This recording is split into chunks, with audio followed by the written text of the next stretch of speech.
마침내 천하를 통일한 유방은 무장으로서 역량이 가장 큰 초왕 한신을 위험한 존재로 느끼고 있었다. 특히 한신은 한나라의 대장군이었지만 항우와의 전쟁 당시에는 가끔 독자적인 군사행동을 취하여 유방을 애먹인 일도 있었던 것이다. 유방이 제위에 오른 지 1년도 채 못되어 한신의 반역 음모를 밀고 한 자가 나타났다. 여러 신하들이 곧 토벌할 것을 주장했지만 정면으로 맞붙어 싸우면 반드시 이긴다는 보장도 없었다. 그만큼 한신의 용병술이 탁월했기 때문이다. 여기서 고조 유방은 지혜주머니 진평의 헌책을 받아들여 남쪽에 있는 진주로 내려가 여기에 제왕의 회의를 소집하였다. 아무것도 모르고 어슬렁어슬렁 회의장에 나타난 한신을 고조는 힘들이지 않고 체포하여 장안으로 압송하여 차문에 붙였다. 그러나 반역 음모 확증이 없었으므로 초항에서 격하시켜 회음으로 봉하였다. 당시 제도로서 후는 왕과 달리 봉토 내에서의 조세 징수권만 포장될 뿐 군사권이 없었으므로 후로 격화되면 독자적인 세력권을 형성할 수 없었다. 그래서 한신은 이 빠진 호랑이가 된 것이다. 한신을 장안으로 압송한 어느 날 고조는 한신과 더불어 여러 장수들의 능력에 대하여 대화를 나누었다. 그런데 당신은 도대체 몇만 명 정도를 통솔하는 장수 자격이 있겠소? 그게 아니라 그런데 과인은 도대체 몇만 명 정도를 통솔하는 장수 자격이 있겠소? 폐하께서는 기껏해서 10만 군대나 통솔하실 것입니다. 과연 그렇군. 그러면 귀공은 어떠가오? 초장은 다다익선입니다. 고조는 여기서 껄껄 웃었다. 그리고 다시 물었다. 다다익선이라면 어째서 과인에게 붙잡혔소? 그것도 또 별개의 문제이옵니다. 폐하는 사명에 대한 장수는 될 수 없지만 장수들의 우두머리는 되실 수 있습니다. 이것이 장수들의 우두머리는 되실 수 있습니다. 장수들의 우두머리는 되실 수 있습니다.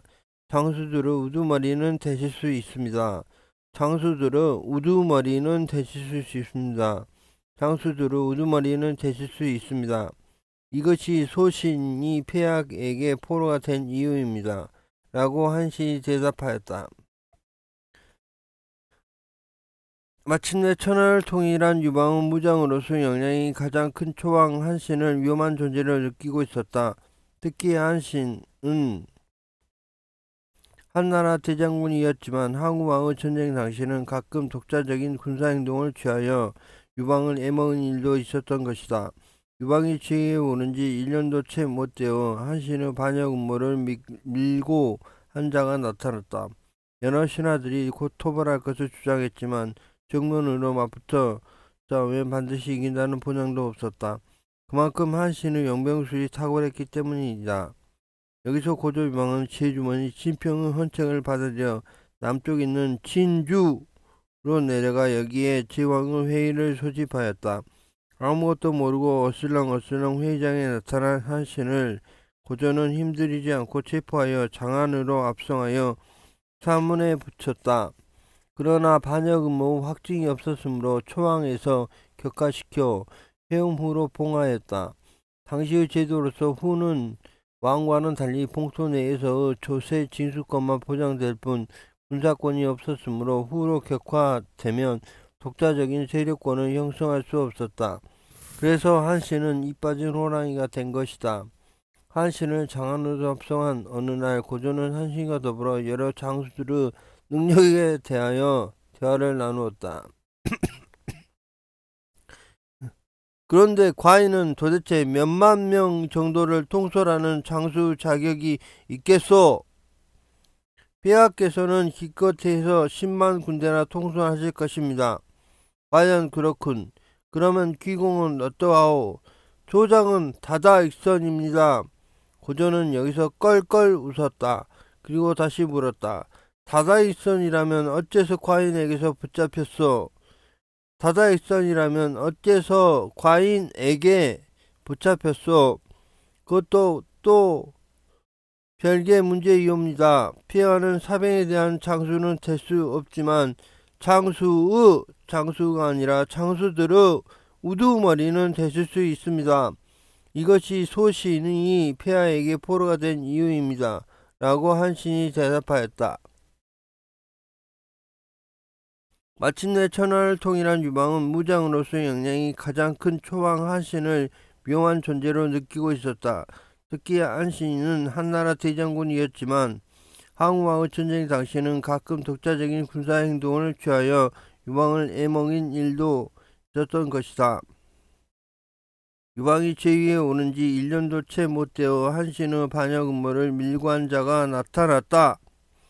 여러 신하들이 곧 토벌할 것을 주장했지만 정면으로 맞붙어 싸우면 반드시 이긴다는 보장도 없었다. 그만큼 한신의 용병술이 탁월했기 때문이다.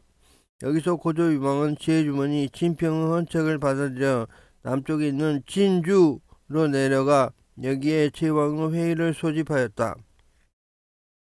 아무것도 모르고 어슬렁어슬렁 회의장에 나타난 한신을 고조는 힘들지 않고 체포하여 장안으로 압송하여 사문에 붙였다. 그러나 반약 음모의 확증이 없었으므로 초왕에서 격하시켜 회음 후로 봉하였다. 당시의 제도로서 후는 왕과는 달리 봉토 내에서의 조세 징수권만 보장될 뿐 군사권이 없었으므로 후로 격화되면 독자적인 세력권을 형성할 수 없었다. 그래서 한신은 이빠진 호랑이가 된 것이다. 한신을 장안으로 압송한 어느 날 고조는 한신과 더불어 여러 장수들의 능력에 대하여 대화를 나누었다. 그런데 과인은 도대체 몇만 명 정도를 통솔하는 장수 자격이 있겠소? 폐하께서는 기껏해서 10만 군대나 통솔하실 것입니다. 기껏해서 10만 군대나 통솔하실 겁니다. 과연 그렇군. 그러면 귀공은 떠가오. 소장은 다다익선입니다. 고조는 여기서 껄껄 웃었다. 그리고 다시 물었다. 다다익선이라면 어째서 과인에게 붙잡혔소? 그것도 또 별개의 문제입니다. 폐하는 사명에 대한 장수는 될 수 없지만 장수들의 우두머리는 되실 수 있습니다. 이것이 소신이 폐하에게 포로가 된 이유입니다. 라고 한신이 대답하였다.